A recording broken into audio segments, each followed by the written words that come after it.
Sweet. That was our intro. Oh. That's right. We've really gotten lazy on our intro. It started out with a song, we faded in, it said Fireside Tats, and I was just like, hey, here we Wake are. up! Here we are. Listen to our show.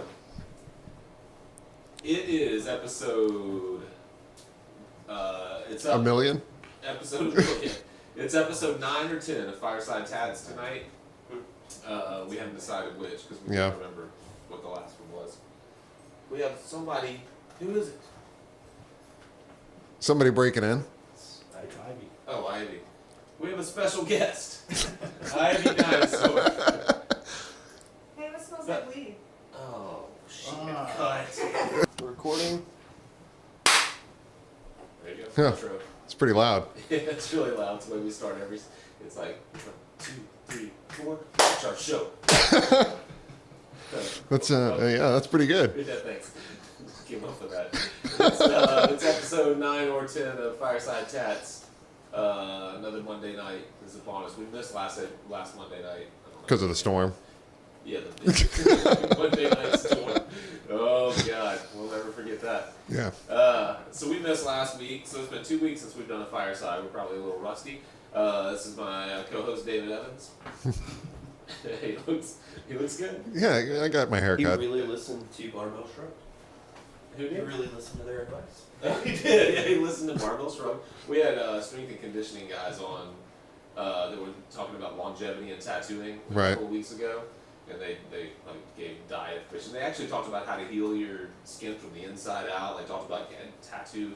And these were cares. what now? Strength and... Strength and conditioning coaches. They they just have degrees in exercise science or something like that. They know a lot of stuff. They're smart guys. You should watch it. It's not out yet. Oh, okay. It's coming out. So here we are in either episode 9 or 10. We don't know which. It doesn't really If matter. it's episode 10, it's a big one. Yeah. If it's episode 9, nah. You got one more. And then you'll have a big one, Yes. you know. I hope it's episode 9 because we're without David again tonight. We were without David another week. Last week, I think. So 2 weeks in a row. We're really starting to miss him. But he's okay. We have Paul Wook here instead. A great co-host, a seasoned veteran of Fireside Shrug. Yeah. Shrug. Yeah, whatever this thing is. You Yeah, know? what the fuck? Fireside Tats. So, seasoned veteran, he is this is his second time to co-host. First time was a really good one on what is and is not tattooable. It's gotten rave reviews. It's Oh, been out really? for a couple of weeks. Nice. Have you watched it yet? Yeah, I have watched it. It's kind of weird, like watching yourself, Yeah. whatever. It is. You get used to that. You're just like, man, I'm going to look Gucci no matter what. Forever. Just don't worry about it. So tonight, Paul is gonna help me out, and we are going to do a grab bag like Neil deGrasse Tyson. We're gonna do viewer mail. All right. It looks like you have quite a stack over there. Let me sort. Let me see. I don't even know what question I'm gonna ask yet. Just trying to sort through this viewer mail. These are all been sorted through by your staff, right? My staff went through these already. I'm just gonna see what we can find here. Just pick a random one. Yeah, we have a lot. If you want to send us a viewer mail, feel free. We'll probably never see it because we have all these stacks. So I'm gonna go ahead and just take this first one. This is from who's been tattooing for years, and this is a real question. This is a real guy with a real question. So we're going to get rolling on it before we get too far off track. This guy, I'm sorry, I don't remember his name, but I think he said that he was tattooing for 7 or 8 years. Okay. He feels like he has completely plateaued. Like, he looks at work from a year and 2 years ago and says, I was better 2 years ago than I am today. I think he's been, did I say how long he's been tattooing? About 7, 8 years. So he's been, long enough to, Right. if he tattoos full time, he's done a lot of work. And he feels like he's plateaued. He feels like he's not getting any better. He's questioning his profession, I guess. I don't know. He didn't say that. Put words in his mouth. But, so he wanted to know if we had ever experienced that, because we've both been tattooing Right. a while. Quite Yes. longer than And if you've ever hit a time that you just felt like, man, this isn't getting any better. You know, what am I doing wrong? Do I even care about this anymore? Or all that kind of stuff. And if so, how do we get through it? So, have you ever felt like like your work wasn't getting any better? Maybe it's not the end of the world. I'm trying to make it sound tragic. No, yeah, you feel kind of stale or whatever, like Yeah. you've got like a bag of tricks that you're using, and you've kind of like gone through all of them and now it's just kind of rehash, like you're not even trying to improve those tricks anymore, Yeah. And some of it I think is that you want to do the best job you can every time. So when you find something that works, you tend to get kind of comfortable in it, and then sometimes it gets kind of hard to break away from that. So like, I don't know, for me, I've always found that like when I get super like kind of bummed about it or something, like some kind of change usually helps out, whether it's a change in like, environment, like, you just leave the place you're at and go work someplace better, or you're trying to change some aspect of how you work, as whether it be through equipment or like, changing up, like you were talking about earlier, like changing up some of your colors and some of your palette, Yeah. or even just getting out there and kind of trying to hit up a couple conventions, maybe take a couple seminars or something, Yeah. See what other people have to say. Yeah, I think you approached it exactly the right way. I think that's probably almost universal with tattooing and people hitting these plateaus, because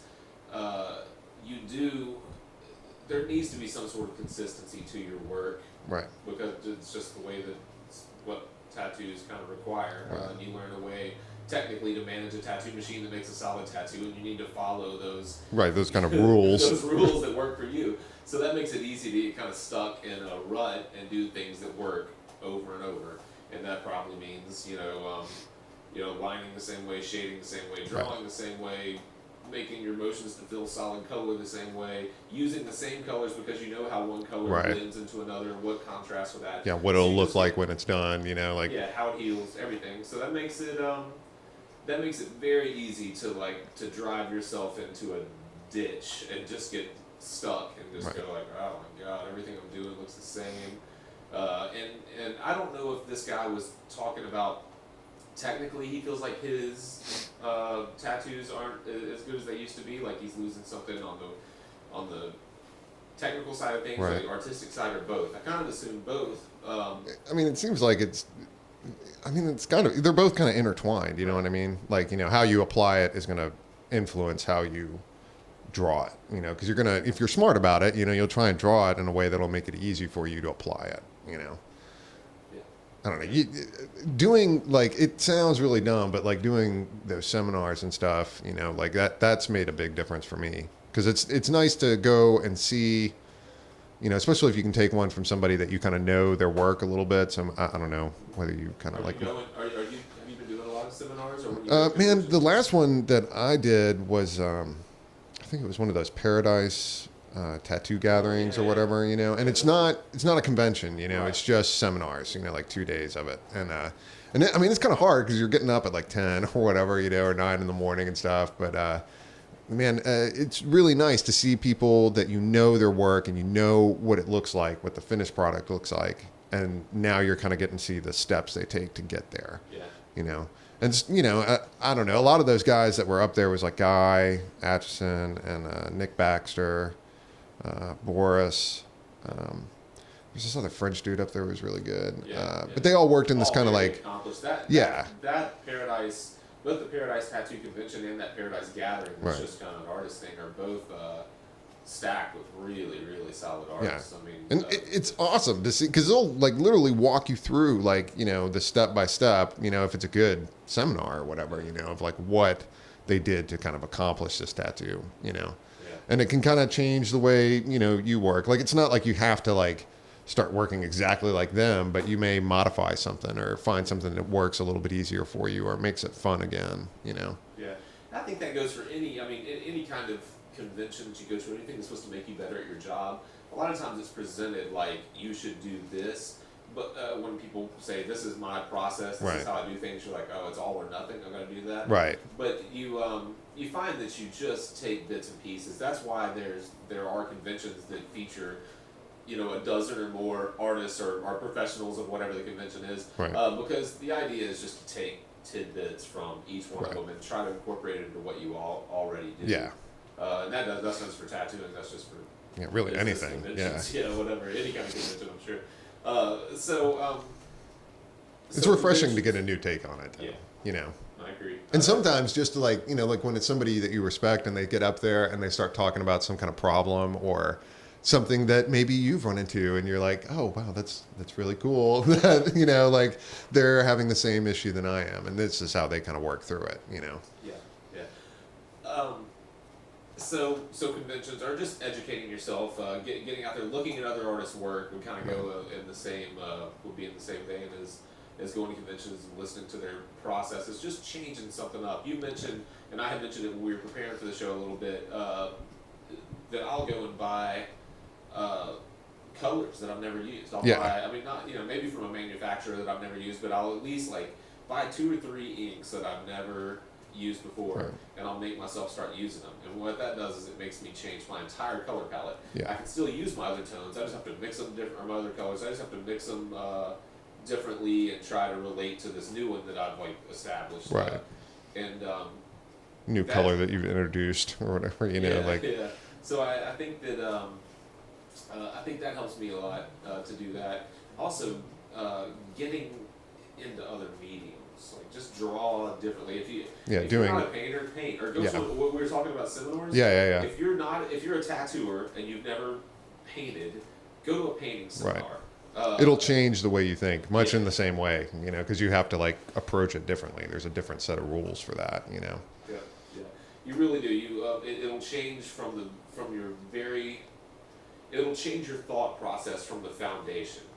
You know, you'll start to approach drawings differently, even if it's for a period of time. You know, even Right. if you just if you can, like we were talking about before, find a way to incorporate it into what you're already doing. But when you go to work in another medium that requires a different skill set, requires a different approach altogether, like it's not a line based. Right. It makes you look at stuff differently, you know, and just how you like, I don't know. I always think there's a lot like that has to do with tattooing. Like when you think about tattooing, it's all in the planning, you know, like if you have a good plan, you know, you're probably going to do a good tattoo, you know? And so, and the same thing would go for really anything, you know, like painting or whatever, you know, if you have a good plan, you will probably end up with a good product. And like, so when you do a painting, it's just about, I don't know, like sometimes in tattoos, I feel like I focus a lot more on like line and where all that stuff is, whereas like painting is more about like shapes and creating, you know, different planes with just shapes, you know, not so like, I Not don't so know. linear. Yeah. Not so, just Not so line-based. deliberate, you know. Yeah, deliberate. Yeah, that's a good way to put it. Yeah, so I mean, stuff like that. And if you're not, you know, if you're not going to go take a painting seminar, you don't want to invest in, you know, paints. Just change something you're doing. If you draw with a number 2 pencil, start making your shapes with a piece of charcoal. You know, Yeah. just change your approach to your drawing. That would help. I definitely think it's not that this guy is not alone. I think that's super common when Yeah. people go through these laws, and it's not in tattooing. It's in anything Right. creative. Probably in anything. Well, especially when you get anything creative. to that point in tattooing, because it seems like anybody I've ever met that I thought was good or that I thought like had like a style or something, you know, like most of the time they've been doing it for at least 5 years.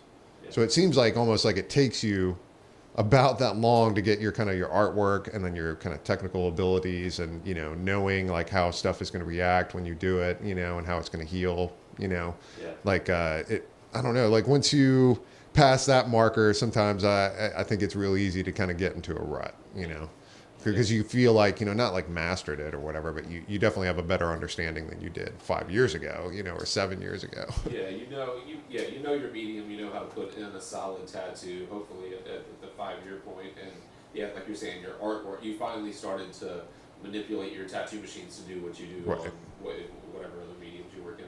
So yeah, I bet that's good because this guy, if he has been tattooing for 7 years or so, Right.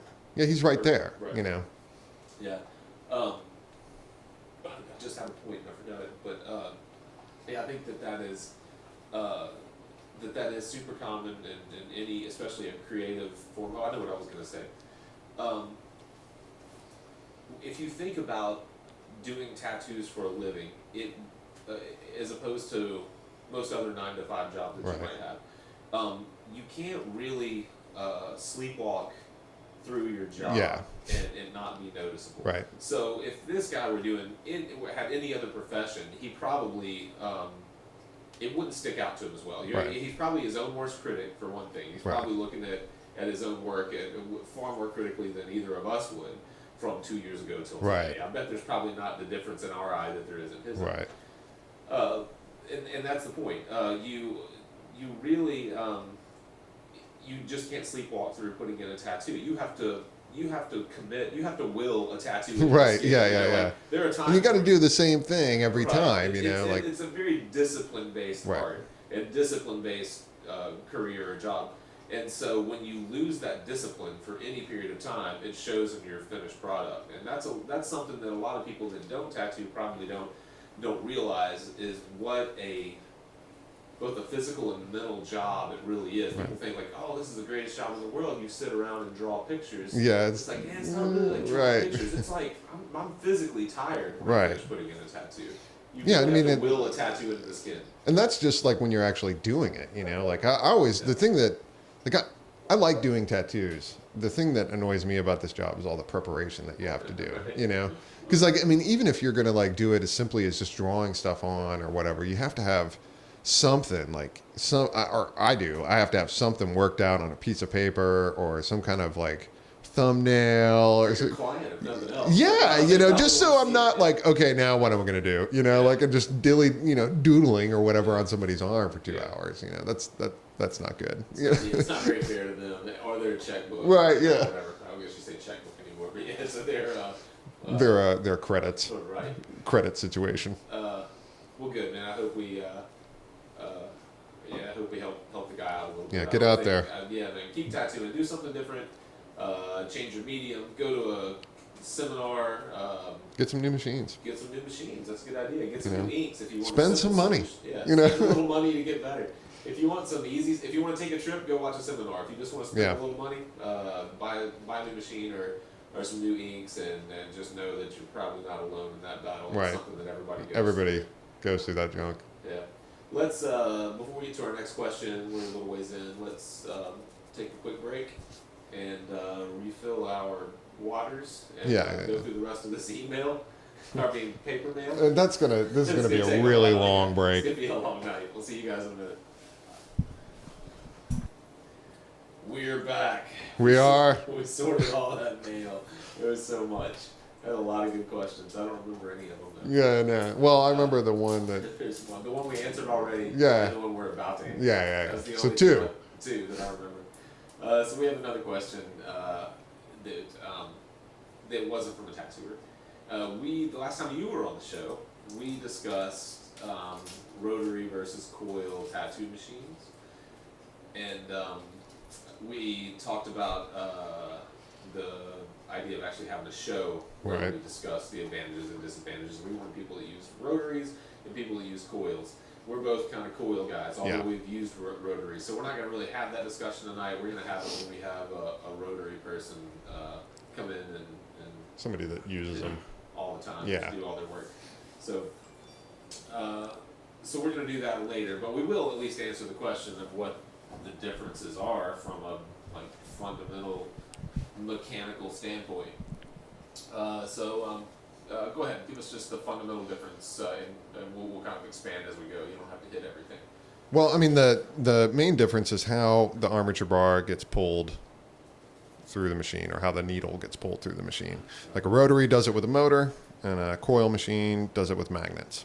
You know, and that's like about the most basic answer you can get. Yeah, and it really goes a lot of different directions from there. Right. But that is the basic answer. You have a little rotary motor that just spins in circles and pushes the armature bar back and forth and bounces and then sends a needle this far out and this far in Right. each time with nothing.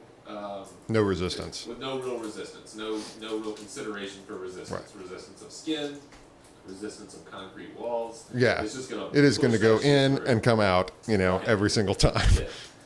A coil machine, like you're saying, uses magnets. It's it's like, I guess, an iron core. Right. 2 iron cores. It's like two those different coils. like when you were in grade school Hand me a coil machine and so you you know, like you wrap like the wire around a nail and then connect it to a battery or whatever, you know. Yes. You know, and Yeah. it makes like a magnet. It you makes know? a magnet. So you have like an iron core that's wrapped in copper, Right. and you create an electromagnetic field, and that's what these 2 guys are. Those are coils. There's like I want to say an iron core. I'm Yeah. sure I'll hear about it if I'm wrong, but I think it's an iron core that's wrapped in copper and then wrapped again. So when you send power to this little machine through your foot switch, it magnetizes these coils, which pulls this little guy forward. That's called an armature bar. It pulls that forward because it's magnetic, and whenever it pulls it forward, It breaks the can you zoom in circuit. on this at all? Yeah, I'm zoomed. Okay, there it breaks this connection right here between this little screw and this little spring, and when it breaks that connection, those guys aren't magnetic anymore, so they let go, and then Yep. they do it again. And Boom, they do it boom, over. boom. So it's a real fancy explanation. Yeah. So, and the advantage to that is that, well, I don't want to get into advantages and disadvantages. The perceived, I guess, advantage is that when this sends those needles forward, there are actual springs that react to Right. the resistance of the skin. Creates a Making- bounce. Creating a bounce, creating a softer hit. The idea is to do the least amount of trauma to the skin and still get the ink You know, in the yeah. skin.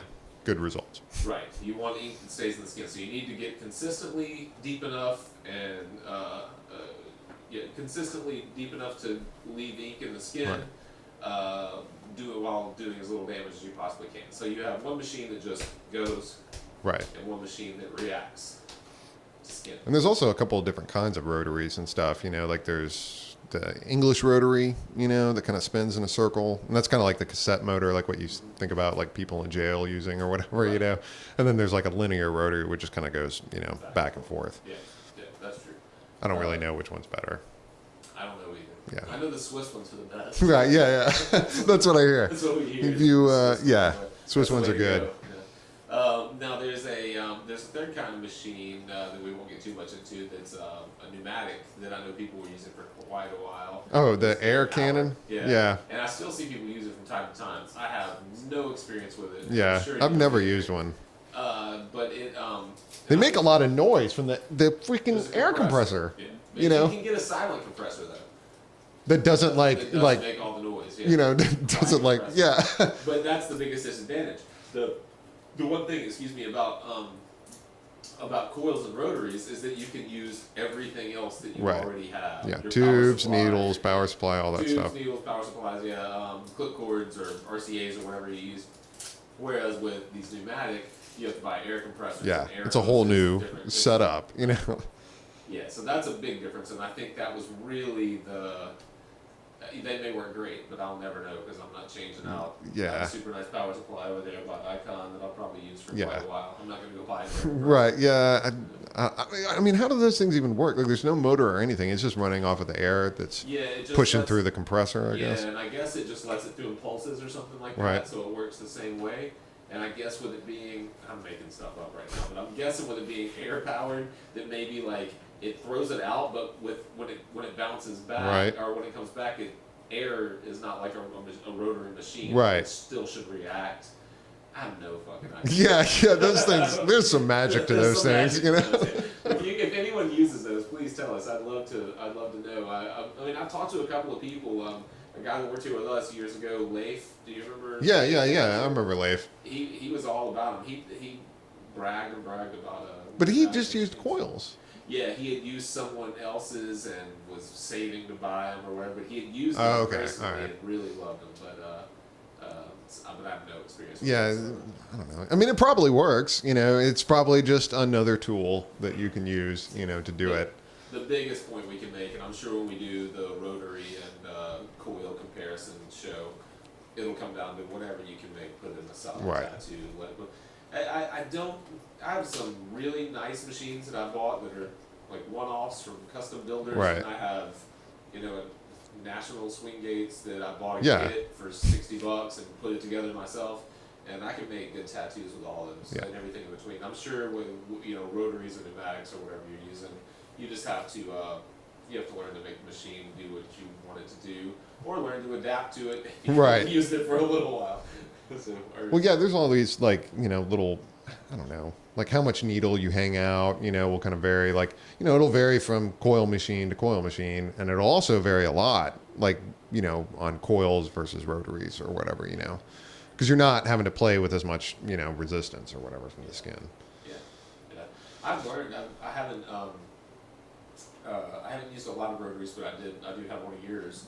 And I had never, this is the first rotary I'd ever used, and I didn't realize that it just stops wherever it stops. Yeah, So yeah, and it's kind of hung out. It's in whatever position, so you're trying to line up your tube and needle, and you start to work, and you realize like you had put your tube into the furthest Right. of the needle, so it's not coming out at all.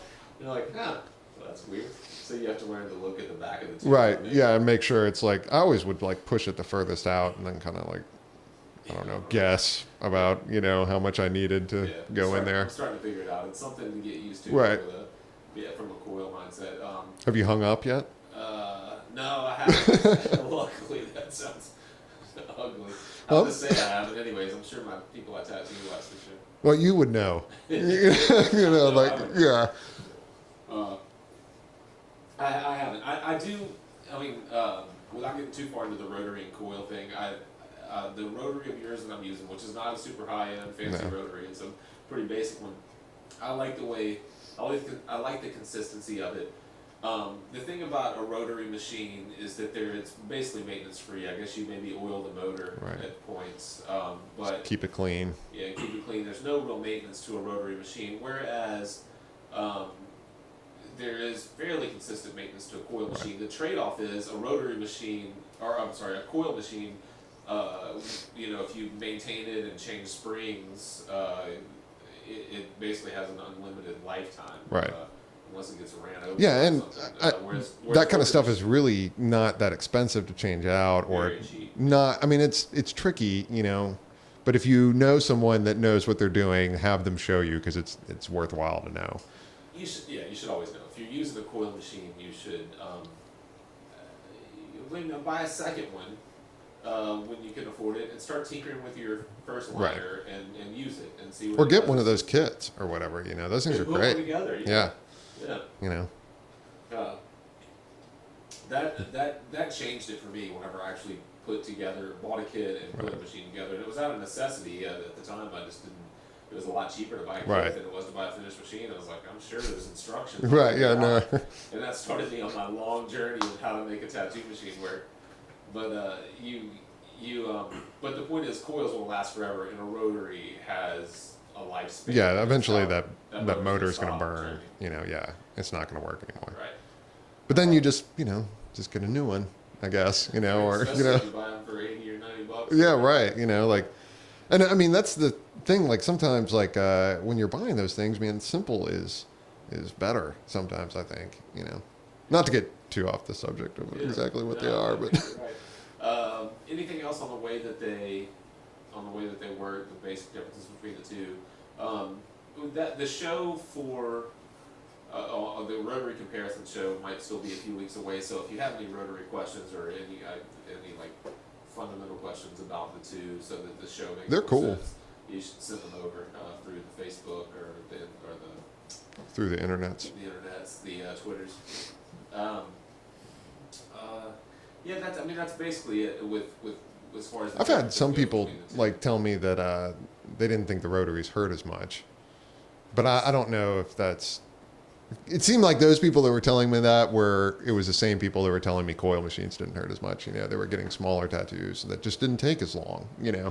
Anybody that was getting worked on for a while, like they were like, yeah, that hurts. Like it doesn't matter. Yeah.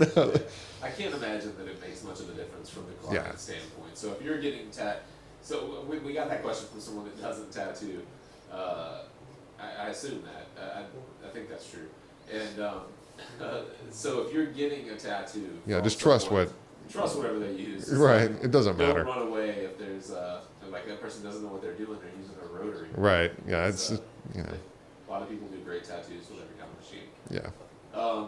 Trust your artist. Right. Yeah. That's what you're paying them for. Exactly. So So yeah, hopefully answer. Send us some more questions. I mean, that We had stack- quite a stack, We're you through know. that stack now. Yeah. That's only 2 good questions we got. So we might as well get some more good questions. So send us more questions if you guys have any. If anything, even if it's something small, if we can answer it in 5 minutes, that's cool. We'll answer it. Yeah, in 5 minutes. In 5 minutes. Yeah. We're still on all the websites, all the Instagrams, and You're on Instagram?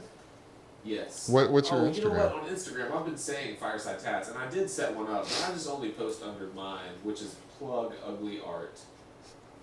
PLUGUGLY Art.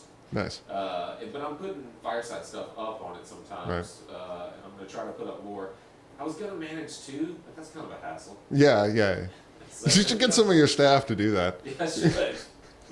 Save people to go through those fucking emails or paper mails. Yeah, yeah, yeah. So yeah, guys, send us more questions, and for now, Plug Ugly Art on the Instagram. I may start using the Fireside, but send us questions. We're on Twitter, Fireside Tats. We're on Facebook, Fireside Tats.